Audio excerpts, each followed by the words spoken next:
इकाई 3 सच्चा हीरा कहानी।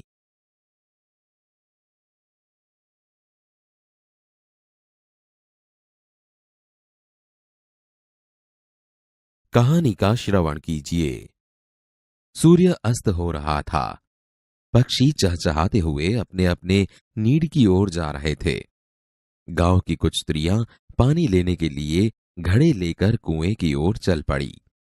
पानी भरकर कुछ स्त्रियां तो अपने घरों को लौट गई, परंतु उनमें से चार कुएं की पक्की जगत पर बैठकर आपस में इधर उधर की बातें करने लगी। बातचीत करते करते बात बेटों पर जा पहुंची। उनमें से एक की उम्र सबसे बड़ी लग रही थी। वह कहने लगी, भगवान सबको मेरे बेटे जैसा बेटा दे। मेरा बेटा लाखों में एक है। उसका कंठ बहुत मधुर है। वह बहुत अच्छा गाता है। उसके गीत को सुनकर कोयल और मैना भी चुप हो जाती है। लोग बड़े चाव से उसका गीत सुनते हैं। उसकी बात सुनकर दूसरी स्त्री का मन हुआ कि वह भी अपने बेटे की प्रशंसा करे। उसने पहली स्त्री से कहा, मेरे बेटे की बराबरी कोई नहीं कर सकता। वह बहुत ही शक्तिशाली और बहादुर है। वह बड़े बड़े बहादुरों को भी पछाड़ देता है। वह आधुनिक युग का भीम है। यह सब सुनकर तीसरी औरत भला कैसे चुप रहती। वह बोल उठी, मेरा बेटा साक्षात बृहस्पति का अवतार है। वह जो कुछ पढ़ता है एकदम याद कर लेता है।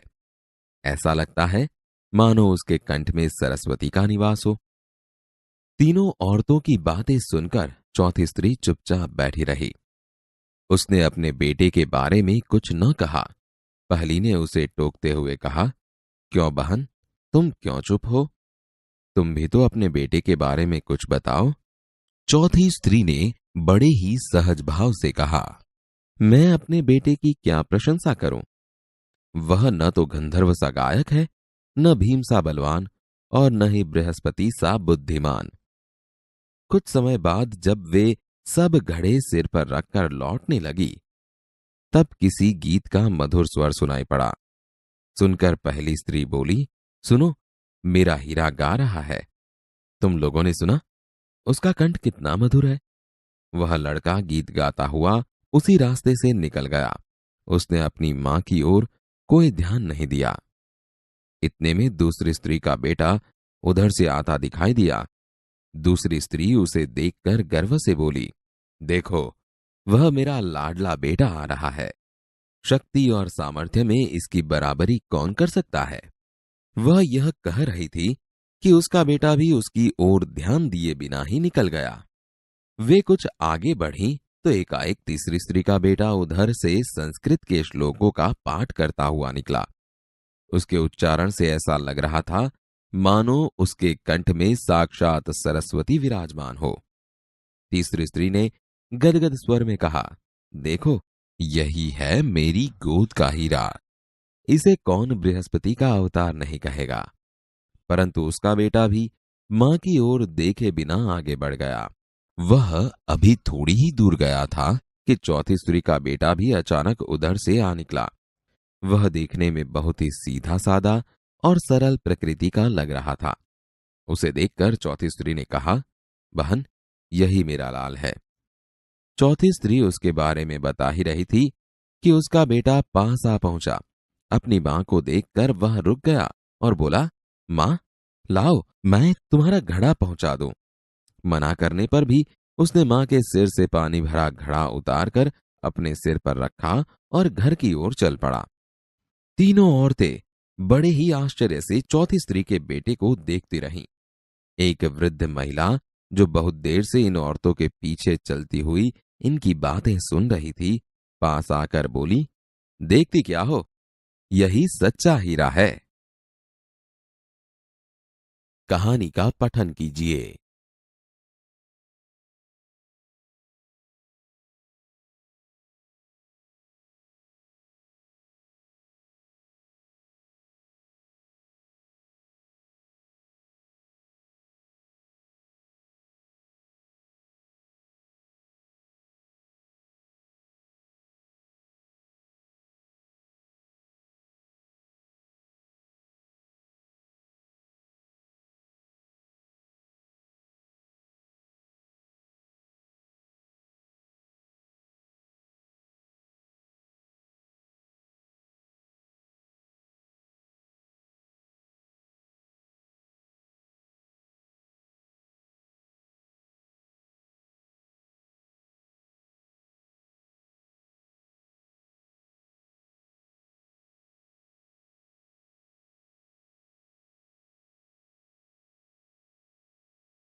सूर्य अस्त हो रहा था। पक्षी चहचहाते हुए अपने अपने नीड की ओर जा रहे थे। गांव की कुछ स्त्रियां पानी लेने के लिए घड़े लेकर कुएं की ओर चल पड़ी। पानी भरकर कुछ स्त्रियां तो अपने घरों को लौट गई, परंतु उनमें से चार कुएं की पक्की जगत पर बैठकर आपस में इधर उधर की बातें करने लगी। बातचीत करते करते बात बेटों पर जा पहुंची। उनमें से एक की उम्र सबसे बड़ी लग रही थी। भगवान सबको मेरे बेटे जैसा बेटा दे। मेरा बेटा लाखों में एक है। उसका कंठ बहुत मधुर है। वह बहुत अच्छा गाता है। उसके गीत को सुनकर कोयल और मैना भी चुप हो जाती हैं। लोग बड़े चाव से उसका गीत सुनते हैं। उसकी बात सुनकर दूसरी स्त्री का मन हुआ कि वह भी अपने बेटे की प्रशंसा करे। मेरे बेटे की बराबरी कोई नहीं कर सकता। वह बहुत ही शक्तिशाली और बहादुर है। वह बड़े बड़े बहादुरों को भी पछाड़ देता है। वह आधुनिक युग का भीम है। यह सब सुनकर तीसरी औरत भला कैसे चुप रहती। मेरा बेटा साक्षात बृहस्पति का अवतार है। वह जो कुछ पढ़ता है एकदम याद कर लेता है। ऐसा लगता है मानो उसके कंठ में सरस्वती का निवास हो।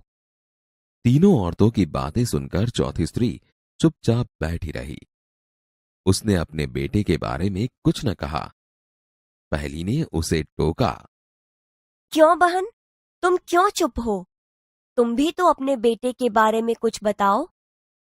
मैं अपने बेटे की क्या प्रशंसा करूं? वह न तो गंधर्व सा गायक है, न भीम सा बलवान, और न ही बृहस्पति सा बुद्धिमान।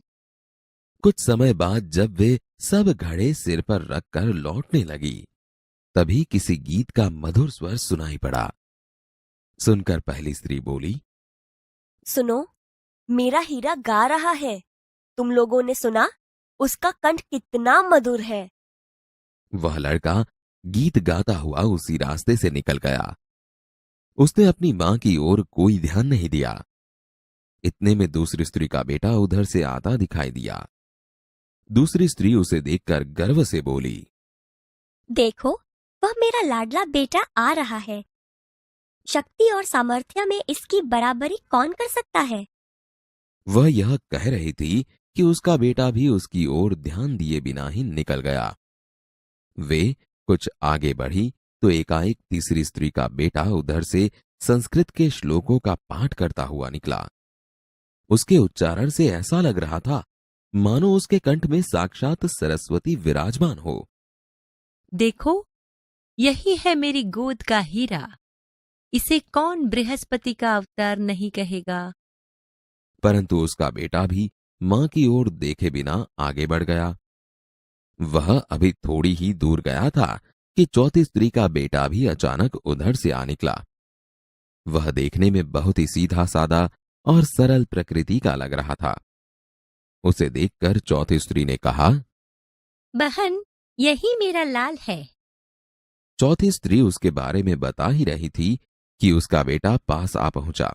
अपनी मां को देखकर वह रुक गया और बोला, मां, लाओ मैं तुम्हारा घड़ा पहुंचा दूं। मना करने पर भी उसने मां के सिर से पानी भरा घड़ा उतारकर अपने सिर पर रखा और घर की ओर चल पड़ा। तीनों औरतें बड़े ही आश्चर्य से चौथी स्त्री के बेटे को देखती रहीं।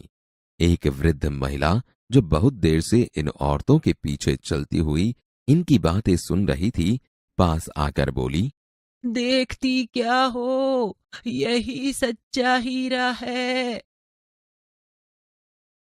भाषा सज्जता। मित्रों, हमने क्रियापद के बारे में जाना है। क्रिया कब हो रही है यह भी जानना आवश्यक है। आइए इन वाक्यों को पढ़िए। निम्नलिखित वाक्यों को पढ़िए। 1. हम भी तुम्हारे साथ चलते हैं। 2. आज स्कूल में छुट्टी है। 3. रमेश बाग में खेलता है। उपर्युक्त वाक्यों में कुछ शब्द रेखांकित है जैसे कि चलते रहे, छुट्टी है, खेलता है। यह शब्द क्रिया हो रही है ऐसा बोध कराते हैं। क्रिया, क्रिया के जिस रूप से क्रिया होती है या क्रिया हो रही हो ऐसा बोध होता हो उसे वर्तमान काल कहते हैं। अब इन वाक्यों को पढ़िए। निम्नलिखित वाक्यों को पढ़िए। 1.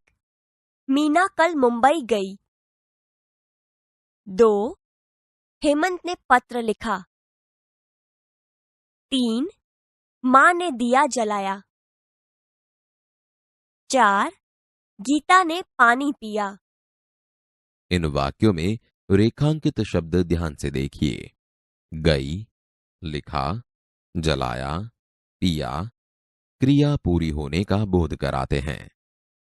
क्रिया के जिस रूप से क्रिया हो गई है ऐसा बोध होता हो उसे भूतकाल कहते हैं। बाल दोस्तों, अब इन वाक्यों को ध्यान से पढ़िएगा। निम्नलिखित वाक्यों को पढ़िए। 1. अब्दुल कल आएगा। 2. लड़के शाम को खेलेंगे। 3. मीना गुड़िया खरीदेगी। 4. डाकिया डाक लाएगा। यहां आप समझ सकते हैं कि आएगा, खेलेंगे, खरीदेगी, लाएगा शब्दों से क्रिया हुई नहीं परंतु होने वाली है ऐसा बोध होता है। क्रिया के जिस रूप से क्रिया होने वाली हो ऐसा बोध होता हो उसे भविष्यकाल कहते हैं। क्रिया के जिस रूप से क्रिया के समय उसकी पूर्णता या अपूर्णता का बोध होता हो उसे काल कहते हैं। काल के प्रमुख 3 भेद हैं। 1. वर्तमान काल। 2. भूतकाल। 3. भविष्य काल।